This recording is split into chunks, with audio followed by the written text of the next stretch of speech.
Inco gasoline inverter generator. Ito po yung model niya, GEI 25006-5P. 2,400 watts po siya, pero ito po ang ating maximum na pwedeng gamitin sa ating mga appliances. 2,200 watts lang. Bali, allowance na po natin yung 200 watts para hindi siya ma-overload. Ayan. Ito naman po yung mga plug, tapos choke. Ito yung yung switch niya, choke, tapos hand pull start pa din. Kaya siya kahit ng babae.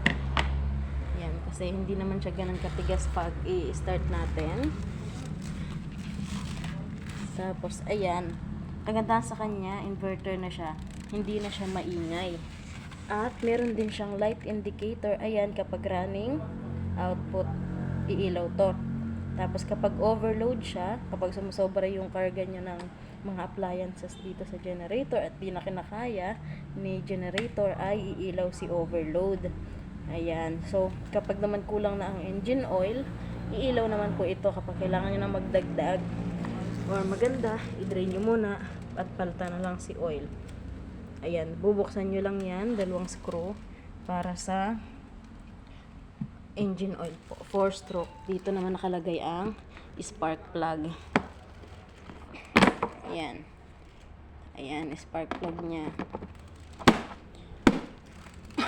Ito yung kanyang specs.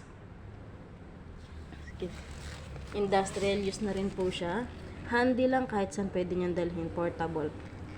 Kapag may camping kayo or emergency na pupunta, hindi na kayo mahirapan kasi magaan lang siyang bitbitin. Ito yung kanyang tambucho.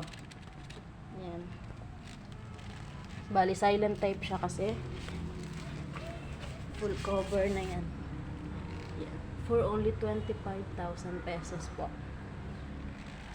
Limited stock, kaya directly PM na lang po sa amin. Salamat!